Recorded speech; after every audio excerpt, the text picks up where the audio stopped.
Breaking news చూస్తున్నాం. Actor Rahul Ramakrishna నిన్న పవన్ కళ్యాణ్ ఉద్దేశించి ఆయన శాఖ పరిధిలో జరిగేటువంటి కొన్ని విషయాలను లేవనెత్తిన రాహుల్ రామకృష్ణ ఇప్పుడు ట్వీట్స్ డిలీట్ చేసుకున్నారు. రాహుల్ రామకృష్ణ భయపడ్డాడా లేదా ఎవరైనా భయపెట్టారా? అసలేం జరిగింది? పవన్ పై ట్వీట్లను డిలీట్ చేశారు ఆయన. నిన్న పవన్ కళ్యాణ్ ఉద్దేశించి చేసిన ట్వీట్ మనం చూస్తూ ఉన్నాం. పెసా యాక్ట్ 1/70 ఈ యాక్ట్ని ప్రశ్నిస్తూ పవన్ని టార్గెట్ చేస్తూ రాహుల్ రామకృష్ణ ట్వీట్ చేశారు. రాహుల్ని విపరీతంగా ట్రోల్ చేశారు పవన్ ఫ్యాన్స్. మును తెలంగాణలో సమస్యలు చూసుకోవాలంటూ ట్రోలింగ్ చేశారు. అంటే ఓ వ్యక్తి క్వశ్చన్ చేస్తే తెలంగాణలో సమస్యలు చూసుకోవాలి, ప్రకాష్ రాజు క్వశ్చన్ చేస్తే నువ్వు తెలుగోడివా, తమిళోడివా, కన్నడోడివా అని క్వశ్చన్ చేయాలి. రాహుల్ రామకృష్ణ లాంటి వాళ్ళు క్వశ్చన్ చేస్తే నువ్వు తెలంగాణ సమస్యలు చూసుకోవాలని ట్రోల్ చేసే వీళ్ళు పవన్ కళ్యాణ్ ఆంధ్రప్రదేశ్ డిప్యూటీ సీఎం తెలంగాణకు వస్తానంటే ఎవరైతే కొంతమంది అడ్డుకుంటారని మాట్లాడుతున్నారో మరి అది ఎలా వస్తారని అడిగిన వాళ్ళడిన క్వశ్చన్ కూడా కరెక్టే కదా. మీ పరంగా మీ ట్రోలింగ్స్ పరంగా వాళ్ళడిన క్వశ్చన్స్ కూడా కరెక్టే కదా. పొన్నం ప్రభాకర్ క్షమాపణ చెప్పి రావాలని క్వశ్చన్ చేశారు ఆయన. మరి ఆయన క్వశ్చన్ కరెక్టే కదా. ఇక్కడికి వచ్చి మా రాజ్యం మేము ఏలుకోగలుగుతాం, మా సమస్యలు మేము చూసుకోగలుగుతాం, మీ సంగతి మీరు చూసుకోండి, కవిత లాంటి వాళ్ళు మీకు రాజధాని కట్టుకోండి అంటూ కూడా పవన్ కళ్యాణ్ని ఉద్దేశించి మాట్లాడుకొచ్చారు. మరి ఇక్కడ రాహుల్ రామకృష్ణ తెలంగాణ సమస్యలే చూసుకోవాలనుకున్నప్పుడు పవన్ కళ్యాణ్ వచ్చి ఇక్కడ తెలంగాణలో వచ్చి ఆయన రాజకీయాలు చేసుకోవాలన్నప్పుడు కవిత లాంటి వాళ్ళు ట్రోల్ చేస్తే మీ ట్రోల్స్ యాక్సెప్ట్ చేసి రాహుల్ రామకృష్ణ డిలీట్ చేసుకుంటే ఇప్పుడు తెలంగాణకు వస్తానటువంటి పవన్ కళ్యాణ్ తన వ్యాఖ్య వెనక్కి తీసుకుంటారా అనే క్వశ్చన్ కూడా రేజ్ అవుతుంది. ఒకసారి ట్వీట్స్ చూస్తున్నాం. పవన్ని ప్రశ్నించాలంటే ఆంధ్ర ఓటర్ అయి ఉండాలని కూడా కామెంట్లు వస్తూ ఉన్నాయి. అటు ఇటు కాకుండా ప్రశ్నిస్తే ఎటు కాకుండా పోతామంటూ సెటైర్లు కూడా వేస్తున్నారు. బంగారు తెలంగాణలో రోడ్డు మీద మూత్ర విసర్జన చేస్తున్నటువంటి ప్రముఖ నటుడు పరోటా వీరుడు రాహుల్ అంటూ వీడియోలని మళ్ళీ సర్క్యులేట్ చేస్తున్నారు. రాహుల్ వీడియోలని సోషల్ మీడియాలో పోస్ట్ చేసి పవన్ కళ్యాణ్ ఫ్యాన్స్ ట్రోలింగ్ చేస్తున్నారు. ఒకసారి ఫస్ట్ మనం ఆ ట్వీట్స్ చూద్దాం, డిలీట్ చేసిన ట్వీట్స్ చూద్దాం. పీసీఆర్ ఆ డిలీట్ చేసిన ట్వీట్స్ పేజ్ ఎస్ ఇక్కడ చూడండి, హోల్డ్ చేయండి.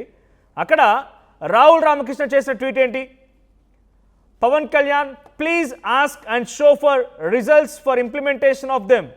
పెసా act 170, gram panchayat sabha act, the effect afforestation programmes, did you do them? Numbers seem dubious as a verified by independent body. I am asking for the filed and marked results. ఇది రాహుల్ రామకృష్ణ చేసిన first tweet.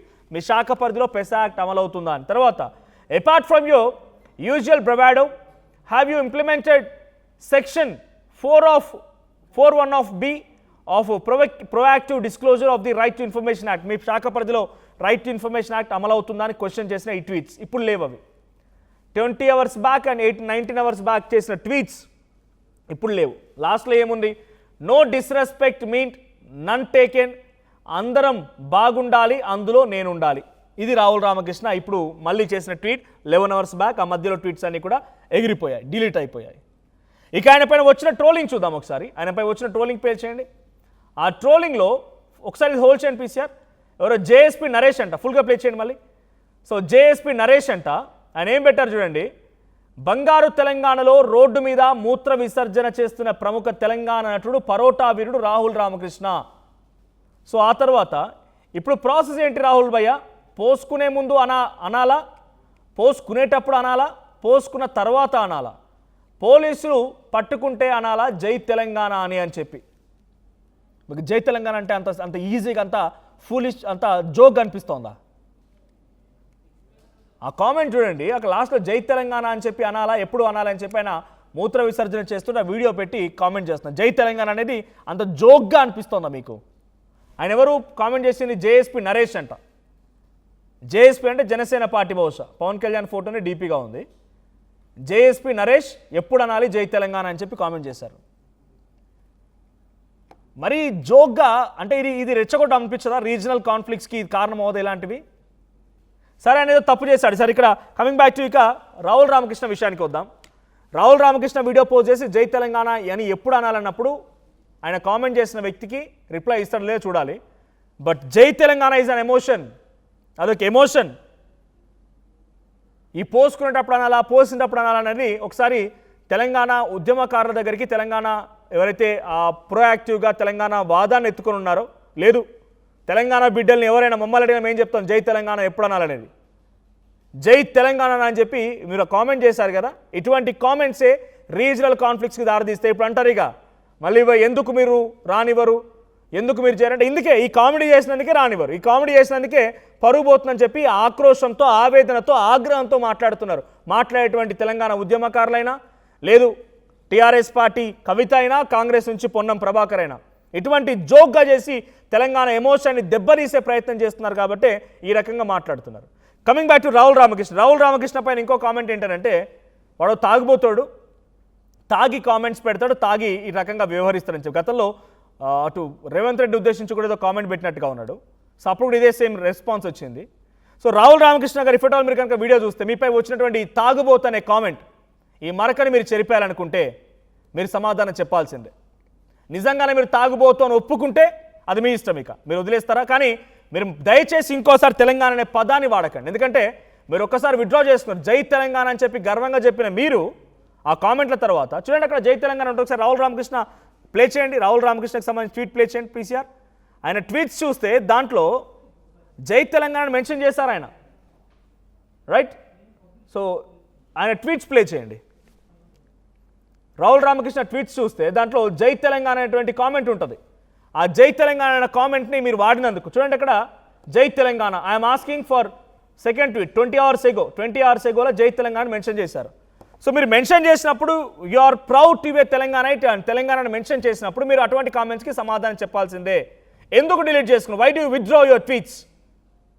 చాలా కాన్ఫిడెంట్గా ఆయనకి విమర్శలే కాదు, ఆయన పట్ల కొంత ప్రౌడ్గా ఉన్న వాళ్ళు కూడా కామెంట్ చేశారు, చాలా కాన్ఫిడెంట్గా కామెంట్ చేశారు. నిజంగానే పవన్ కళ్యాణ్ తలుచుకుంటే ఆయనని సినిమాల్లోకి రాకుండా, సినిమాలు నటించకుండా చేయగలుగుతారు. కానీ ఆయన చేసిన కామెంట్స్ పెద్ద ఎత్తున ఆయన పైన పాజిటివిటీని తీసుకొచ్చాయి.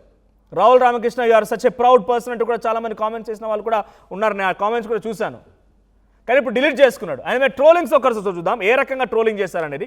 పీసీఆర్ ఫస్ట్ ట్రోలింగ్ వచ్చేసి ఎవరో ఎప్పుడు పోసుకుంటూ అనాలి జై తెలంగాణ అని చెప్పని అడగరా? జై తెలంగాణ అనేది ఎమోషన్. ఇటువంటి కామెంట్స్ చేస్తే డెఫినెట్గా మీరు అనేక రకాల విమర్శలు ఎదుర్కొంటారు. మీరే కాదు, మీ నాయకుడు ఎదుర్కోవాల్సిన తప్పరిక. మీ నాయకుడు విమర్శిస్తుంటే ఎందుకు విమర్శిస్తారు? ప్రత్యేక పాస్పోర్ట్ కావాలా, ప్రత్యేక వీసా కావాలన్నారు కదా. ఇటువంటి కామెంట్లు మానుకోండి. ఫస్ట్ వీసాలు, పాస్పోర్ట్ అక్కర్లేదు. ఇటువంటి బలుపు, ఇటువంటి అహంకారాన్ని మానుకోండి. అప్పుడు మీకు పాజిటివిటీ ఉంటుంది, అప్పుడు మిమ్మల్ని యాక్సెప్ట్ చేస్తారు జనం. ఎందుకు వివేదిస్తున్నారు మీ అయ్యా జాగీర్ అని క్వశ్చన్ చేశారు కదా. ఎస్, ఇటువంటి కామెంట్స్ ఆపుకోండి. ఫస్ట్ తెలంగాణ ఎందుకు వచ్చింది ఇక్కడ మీకు? వాడిని ఆయన విమర్శించాలనుకుంటే ఆయన విమర్శించండి, డైరెక్ట్గా టార్గెట్ చేయండి. జై తెలంగాణ అని చెప్పి జై తెలంగాణ కామెంట్ ఎందుకు వచ్చింది ఇక్కడ? నెక్స్ట్ ట్రోలింగ్ ప్లే చేయండి. రాహుల్ రామకృష్ణ గారు, ముందు మీ నాయకులు 12 ఏళ్లలో తెలంగాణకు ఏం చేశారో చూసుకోండి. ప్రశ్న అడిగే ముందు మీ నాయకుల పనితీరుపై కూడా అదే ధైర్యంతో ప్రశ్నించండి. తర్వాత ఆర్టీఐ యాక్ట్ ద్వారా సమాచారం అడగండి. ఇది ఆయన మీద ఇంకొక trolling. Same candidate and same person. తెలంగాణకు వచ్చి తెలంగాణ నాయకులు ఏం చేశారో, గద్దరు వెన్నులో బుల్లెట్ ఎలా దిగిందో అడిగే ముందు అక్కడ కూడా అడిగిరండి. ఇదే సమాధానం తెలంగాణ వాదుల నుంచి వచ్చింది. కవిత గారు అడిగింది ఇదే. రోజు గద్దర్ వెన్నులో బుల్లెట్ దించింది ఎవరు? ఈడికొచ్చి చైతన్యవంతుల్ని చేస్తానని చెప్పినటువంటి వ్యక్తులే. అక్కడ వెళ్ళి ఫస్ట్ ముందుగా చైతన్యవంతులు చేయండి. వలసలు ఆపాలి. నేను ఆదిలాబాద్ అడవుల్లో తిరిగిన వ్యక్తిని, వలసలు ఆపాలని చెప్పిన వ్యక్తులు వలసలు ఎక్కడి నుంచి ఎటువైపు వస్తున్నారు, ఎవరు ఎక్కువగా వస్తున్నారు, వలసలు దేనికోసం వస్తున్నారు అది గమనించండి అని చెప్పి పొన్నం ప్రభాకర్, కవిత గారు మాట్లాడిన మాటలు కూడా ఇవే. సో ముందుగా మీ నాయకులను అడగండి. ఎగ్జాక్ట్లీ మీ నాయకులు అనే వ్యక్తి రాహుల్ రామకృష్ణ చెప్పిన వ్యక్తే. ముందుగా మీ నాయకుల్ని, మీ ప్రజల్ని అడగండి. ఈ సేమ్ రిప్లై ఇటు తెలంగాణ వాదుల నుంచి కూడా వస్తూ ఉంది. సేమ్. అందుకే కామెంట్స్ అన్నీ ఈ రకంగా ఉన్నాయి కాబట్టే ఈ రీజనల్ కాన్ఫ్లిక్ట్స్ అనేవి వస్తూ ఉన్నాయి. మరి వీటిని కట్టడి చేయాల్సిన బాధ్యత వాళ్ళ నాయకుడికో లేకపోతే అక్కడ ప్రభుత్వాలకో లేదా? నెక్స్ట్ ఇంకో ట్రోలింగ్ చూడండి. నాతోనే ప్రాబ్లం అయితే ఈడ నుంచి నేను వెళ్ళిపోవడం కాదు రాహుల్ రామకృష్ణ. మీకు వచ్చిన సమాధానాలు తీసుకునే ఓపిక, మీకు సమాధానం వచ్చినందుకు అప్రిషియేట్ చేసే మంచి మనసు కూడా ఉండాలి. ఈ ప్రశ్నలు సోనియమ్మ పార్టీ మంత్రిని కూడా అడుగుదాము. సో ఆయన అడిగిన క్వశ్చన్ దేని గురించి? ఇక్కడ అడగాలని మీరు మెన్షన్ చేస్తున్నారు. ఇక్కడ అడగండి, అక్కడ చూసుకోండి, అక్కడ ఉండండి, అక్కడ తినండి, అక్కడ చేయండి అన్న వ్యక్తులు ప్రకాష్ రాజు కామెంట్ చేస్తేనేమో తెలుగోడివా, తమిళోడివా, కన్నడోడివా, ఇంకేదో అని చెప్పి కామెంట్ చేసిన వ్యక్తులు ఇప్పుడు మీ దగ్గర చూసుకోండి, మీ నాయకులు అడగని చెప్పిన వ్యక్తులు మరి అదెందుకు వాళ్ళకు వర్తించదు అనుకుంటున్నారు? ఇది వాళ్ళకు వర్తించదా? ఇటువంటి కామెంట్స్, ట్రోలింగ్స్ అన్నీ కూడా వినబడుతున్నాయి. ఇప్పుడు రాహుల్ రామకృష్ణ నిజంగానే కనుక ఆర్టీవీ లైవ్ కనుక చూస్తే మీ మీద ఒక తాగుబోతు అని ఒక పెద్ద మరకుంది. మీరు చేయడం మూలంగా మళ్ళీ తెలంగాణ నిందిస్తున్నారు, తెలంగాణ అనే పదాన్ని ట్రోలింగ్స్ కోసం వాడుతున్నారు. ఒక వ్యక్తి ఏకంగా ఎప్పుడు అనాలి జై తెలంగాణ అని చెప్పి మిమ్మల్ని ట్రోల్ చేసినట్టు, మీరు నిజంగానే ప్రౌడ్ తెలంగాణ అయితే మీరు జై తెలంగాణ గర్వంగా చెప్పినందుకు మీరు వాటికి సమాధానం చెప్పాల్సిందే.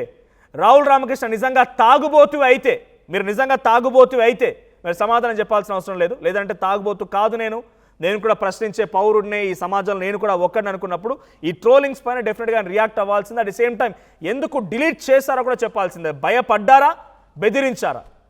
మిమ్మల్ని బెదిరించారా, లేదంటే మీరే భయపడిపోయారనేది కూడా ఆన్సర్ చేయాల్సిందే. ఇది సామాన్య జనం నుంచి ఆయన ట్విట్టర్ ద్వారా వస్తున్నటువంటి ఇన్ఫర్మేషన్ అండ్ కామెంట్స్ అవన్నీ కూడా. సో మా ప్రతినిధి ఏపీ ఇన్పుట్ కృష్ణమోహన్ కూడా సిద్ధంగా ఉన్నారు. కృష్ణమోహన్, రాహుల్ రామకృష్ణ తన ట్వీట్స్ని డిలీట్ చేసుకున్నాడు. ఏకంగా నాకు తెలిసి ఈ 2.5 కాలంలో ఎవరు కూడా పవన్ కళ్యాణ్ పోర్ట్ఫోలియోస్ పైన క్వశ్చన్ చేయలేదు. రాహుల్ రామకృష్ణ డైరెక్ట్గా అటాక్ చేసిన రోజే చాలా బిగ్గెస్ట్ టాస్క్ ఆర్ డేరింగ్ ఫీటే చేశారన్నట్టుగా అందరూ భావించారు. కానీ అంతలో డిలీట్ చేశారు ఆయన. ఎందుకు ఆ ట్వీట్స్ ఎందుకు డిలీట్ చేయాల్సి వచ్చింది అనుకుంటున్నారు? పొలిటికల్గా తనపైన ప్రెజర్ ఏదైనా ఉందా? డెఫినెట్గా ఏదైతే నాగబాబు ఫస్ట్ రాజు మాట వినాల్సిందే, ఎవడైనా రాజే దైవం అంటూ మాట్లాడిన తర్వాత దానికి కౌంటర్ గా చాలా మంది కౌంటర్ ఇచ్చే ప్రయత్నం అయితే చేశారు. ప్రకాష్ రాజు ఇచ్చారు. ఆ తర్వాత వెంటనే రాహుల్ కూడా మాట్లాడే ప్రయత్నం, ఆర్జీబీ కూడా మాట్లాడిన ప్రయత్నం కూడా చూసాం. వీళ్ళందరూ కౌంటర్ ఇచ్చే ప్రయత్నం. అయితే నిన్న యాక్టర్ రాహుల్ చాలా గట్టిగా పవన్ కళ్యాణ్ ప్రశ్నించారు. అసలు నీ శాఖలో ఏం జరుగుతుంది, నీ గిరిజన సంక్షేమానికి సంబంధించిన నిధులు ఎలా వెళ్తున్నాయి, నీకు ఒక ప్రైవేటు దీని మీద పెట్టుకొని దాన్ని నువ్వు ఏం నడుపుతున్నావు, దాంట్లో నిన్ను ఆర్టీఏ కింద అడిగితే మీ వాళ్ళు ఇచ్చే సమాధానం ఏంటి, నీ శాఖలో ఏం జరుగుతుందో నీకు తెలుసా మిస్టర్ పవన్ అని చెప్పి ఆయన చాలా గట్టిగా ప్రశ్నించారు. అయితే దాని తర్వాత పవన్ కళ్యాణ్ సంబంధించిన వ్యక్తులు పెద్ద ఎత్తున అతని మీద కొన్ని ట్రోల్స్ అయితే చేశారు. అంటే పెసా యాక్ట్ ఏంటి, 1/70 చట్టాల మీద కూడా రాహుల్ చాలా గట్టిగా మాట్లాడిన పరిస్థితి అయితే మనం చూసాం. అయితే రాహుల్ని ఎప్పుడైతే ఈ ప్రశ్నలు వేశారో ఒకసారిగా ఇప్పుడు దాకా ఏ సినిమా యాక్టర్ కూడా పవన్ కళ్యాణ్ మీద ఇటువంటి దాడికి దిగల. ఈవెన్ ప్రకాష్ రాజు కూడా ఊరిని కౌంటర్లు ఇచ్చాడు. కాకపోతే ఇంత లోతు స్థాయిలో అసలుకి పవన్ కళ్యాణ్ శాఖకు సంబంధించి పంచాయతీ అండ్ అటవీ శాఖకు సంబంధించి వ్యవహారాల్లో ఎప్పుడు అంత దూరం మాట్లాడిన పరిస్థితి ఎవరు లేదు. కానీ నిజంగానే చాలా డేరింగ్ గా ఇవి చేశారు అనే ఒక అతని మీద కొంత ప్రశంసలు వస్తున్నా, అయితే పవన్ కళ్యాణ్ జన సైనికులు కొట్టే దెబ్బకి ఆయన భయపడిపోయారనే అనిపిస్తుంది. వాళ్ళు విపరీతమైన ట్రోల్ చేశారు. నువ్వు ఒక మందు బాబు, ఎప్పుడు మందులో ఉంటావు, అసలు నువ్వెవడు మమ్మల్ని అడగడానికి, నువ్వు తెలంగాణలో ఉన్న సమస్యలు చూసుకో, పవన్ ప్రశ్నించాలంటే ఆంధ్ర ఓటర్ అయి ఉండాలి, అటు ఇటు కాకుండా ప్రశ్నిస్తే ఎటు కాకుండా పోతావు, బంగారు తెలంగాణలో రోడ్డు మీద ఇవి చేస్తున్నారు, మూత్ర విసర్జన చేస్తున్నారు, ఇట్లా ఇవన్నీ కూడా అంటూ వీడియోలు ఇన్ని పరోటా వీరుడు లేకపోతే నిత్యం మద్యం మత్తులో ఉండే యాక్టర్ అని ట్రోల్ చేయడంతో అతను మరి ఈ ట్రోలింగ్ కి భయపడి రాహుల్ తన ట్వీట్ ని వెనక్కి తీసుకున్నాడా, డిలీట్ చేసాడా, లేకపోతే పవన్ కళ్యాణ్ నుంచి ఏదైనా సినిమా పరిశ్రమలో ఉన్నాడు కాబట్టి సినిమా పెద్దలు అతను ఏమైనా చెప్పే ప్రయత్నం చేశారా తెలియదు. కానీ ఇప్పుడైతే ఈ ట్రోల్స్ మొత్తానికి కూడా మొత్తం మీద రాహుల్ అయితే స్పందించాల్సిన అవసరం ఉంది. ఎందుకంటే ఒక తెలంగాణ బిడ్డగా తెలంగాణలో చైతన్య పరిచే వ్యక్తుల్లో కీలకంగా మాట్లాడే వ్యక్తులుగా ఉన్నప్పటికీ ఇటువంటి వ్యవహారాల్లో మళ్ళీ ఒక వెనకడుగు వేయడం పట్ల తెలంగాణ సమాజం దాన్ని ఏ విధంగా చూస్తుందని కూడా చూడాలి. ఓకే, ఇది పవన్ మీద యుద్ధానికి దిగే ముందు ఆలోచించుకోవాలి. పవన్ మీద యుద్ధానికి దిగిన తర్వాత మళ్ళీ వెనకడుగు వేయడం, ఆ ట్వీట్స్ ని డిలీట్ చేయడం అనేవి కొంత ఇబ్బందికరమైన అంశంగానే చూస్తున్నారు. కానీ విపరీతమైన ఒత్తిడి రాహుల్ మీద ఉంది అనేది చెప్తున్నారు. ఏకంగా జన సైనికులు అతన్ని ట్రోల్ చేసిన విధానంతో ఆయన వెనక్కి వెళ్ళిపోయారు అనే ఒక వర్షన్ అయితే, రెండవది సినీ పెద్దలు అతన్ని ఇప్పుడు కాదు ఇవన్నీ డిలీట్ చేయని చెప్పి ఆయన చేత ఒప్పించారనేది కూడా ఒక ప్రచారం అయితే జరుగుతుంది.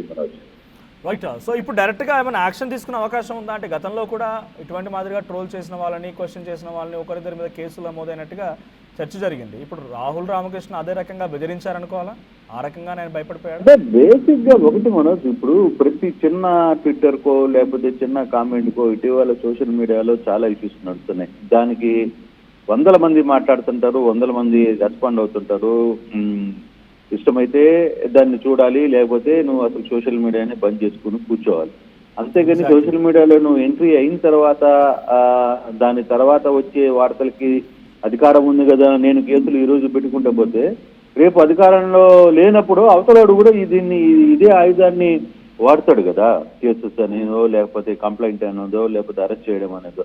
సో ఈ మధ్య సుప్రీంకోర్టు కావచ్చు, హైకోర్టు కూడా ఇట్లాంటి ఇష్యూస్ మీద చాలా సీరియస్ గా రియాక్ట్ అవుతుంది. సోషల్ మీడియాలో వచ్చిన వార్తలను కూడా దేశద్రోహం చేసేస్తారా మీరు అని చెప్పి కూడా చాలా చివాట్లు పెడుతుంది. అయితే పోలీసులు కూడా కొంత దీని మీద నియంత్రణ ఉండాలి. వాళ్ళకు కూడా ప్రతి చిన్న ఇష్యూని అధికారులు ఏదో మాట్లాడారు, లేకపోతే అక్కడున్న స్థానికులు ఏదో చెప్పారని చెప్పి వెంటనే వాళ్ళని నోటీసులు ఇవ్వడం, లేదంటే తెల్లారుజామున అర్ధరాత్రి ఇంట్లోకి వచ్చి వాళ్ళని అరెస్ట్ చేసే ప్రయత్నం చేయడం, ఇవన్నీ కూడా అసలు పోలీసులు కూడా దీంట్లో చాలా కీలకంగా మారుతున్నారు. వీళ్ళు ఉన్నతాధికారులు చెప్పిందో లేకపోతే రాజకీయ నాయకులు చెప్పిన వ్యవహారం మీద రియాక్ట్ కావడం వల్లనే ఈ వ్యవస్థలు వస్తాయి. వాళ్లే నియంత్రణ కానీ చేస్తే అసలు ఈ సమస్యలు చాలా వరకు సర్దుబాటు అయ్యే అవకాశం ఉంటుంది. కానీ మొత్తం మీద అయితే రాహుల్ ఈ వ్యవస్థలో వెనక్కి వెళ్ళడం వెనకాల తెలంగాణ సమాజం మాత్రం కొంత రాహుల్ మీద కూడా రియాక్ట్ అయ్యే పరిస్థితి ఉంది. ఎందుకంటే కొంత చైతన్యవంతులుగా కొంత యాక్టివ్ రోల్ ప్లే చేస్తారు వాళ్ళు. బేసిక్ ఇప్పుడు పవన్ కళ్యాణ్ ఉన్నాడు, తెలంగాణలో చాలా గట్టిగా మాట్లాడేసి చూద్దాం నేను ఇక్కడ ఉంటా అన్నాడు. మళ్ళీ ఆంధ్రాకి వచ్చిన తర్వాత ఏం మాట్లాడాడు, ఆయన స్వరాన్ని మార్చుకున్నాడు కదా. సో అటువంటి పరిస్థితులు ఉంటాయి. కాకపోతే ఇప్పుడు ఈ వ్యవహారం మీద రాహుల్ ఏ విధంగా రియాక్ట్ అవుతాడు కూడా చూడాల్సిన పరిస్థితి ఉంది మనకి. Thank you Krishnamohan, thank you for the update. So as like Krishnamohan చెప్తున్నట్టుగా సోషల్ మీడియాలో ఇటువంటి చర్చ జరుగుతూ ఉంటుంది, ఇటువంటి జరుగుతూనే ఉంటాయి. కానీ పోలీసులే కొంత అంటే ఈ కామెంట్స్ వరకు ఒకరికొకరు ఒపీనియన్ చెప్పుకోవడం తప్పేం లేదు, కానీ మరీ విపరీతంగా మారిపోయి కాన్ఫ్లిక్ట్స్కి, సోషల్ కాన్ఫ్లిక్ట్స్కి, రీజనల్ కాన్ఫ్లిక్ట్స్కి వస్తున్నాయన్నప్పుడు పోలీసులు డెఫినెట్గా యాక్షన్ తీసుకోవాల్సిందే. కానీ చిన్న వాటికి కూడా అధికారం ఉంది కదా అని చెప్పి వాటిపైన చర్యలను పోలీసులు యాక్షన్లో కనుక దిగితే డెఫినెట్గా ఈ పద్ధతిని నెక్స్ట్ సారి కూడా అధికారులు వచ్చేవారు అవలంబించే తీరు ఉంటుంది, ఒక వెపన్గా వాడుకునే అవకాశం ఉంటుంది. సో పోలీసులు కూడా అకార్డింగ్ టు యాక్ట్ పనిచేయాలి, కానీ అకార్డింగ్ టు పొలిటీషియన్స్ పనిచేసినప్పుడు ఈ సమస్యలు వస్తాయనేది కృష్ణమోహన్ చాలా చక్కగా చెప్పారు. So at the same time ఇప్పుడు రాహుల్ రామకృష్ణకి ఒక ఛాలెంజ్, అటు తెలంగాణ సమాజం నుంచి కానీ అండ్ అటు Pawan Kalyan fans and Janasena party నుంచి కానీ, నువ్వు తాగుబోతు అనేటువంటి మరక చాలా గట్టిగా పడింది. ఇఫ్ ఎట్ ఆల్ మీరు తాగుబోతు అయితే మీరు ఎవరికి సమాధానం చెప్పాల్సిన పని లేదు, ఇంకోసారి జై తెలంగాణ అని కూడా అనకండి. ఎందుకంటే మీకు అంత డిఫెండ్ చేయలేనటువంటి దమ్ము, ధైర్యం ఇంకేమీ లేనప్పుడు మీరు అలా అన్న తర్వాత డిఫెండ్ చేయలేరు కాబట్టి, ఎందుకంటే వాళ్ళకి కౌంటర్ వేయలేరు, డిఫెండ్ చేయలేరు కాబట్టి వాటిని మీరు వెంటనే విత్డ్రా చేసుకుంటారు. కాబట్టి మీరు అనకుండా ఉంటే బెటర్. మీరు అని దానికి కామెంట్స్ వచ్చిన తర్వాత మళ్ళీ తెలంగాణని డిఫేమ్ చేసే విధంగా ఎవరో కొంతమంది పనికిమాల వ్యక్తులు దాంట్లో తెలంగాణ టాపిక్ తీసుకొచ్చి రీజనల్ కాన్ఫ్లిక్ట్స్ పెడుతూ ఉంటే మీరు విత్డ్రా చేసుకున్నారంటే యూ యాక్సెప్టెడ్ దాట్, మీరు యాక్సెప్ట్ చేసినట్టే. So now Rahul Ramakrishna has to speak upon, ఆయన మాట్లాడాల్సిందే. ఆయన డెఫినెట్గా దీన్ని ఎలా డిఫెండ్ చేస్తారో చూడాలి. సో రాహుల్ రామకృష్ణని మీరు సపోర్ట్ చేస్తున్నారు, లేదంటే అటు జనసేన అభిమానులు లేదంటే పవన్ కళ్యాణ్ అభిమానులు మీరు సపోర్ట్ చేస్తున్నారా? మీ సపోర్ట్ ఎవరికి కామెంట్ చేయండి.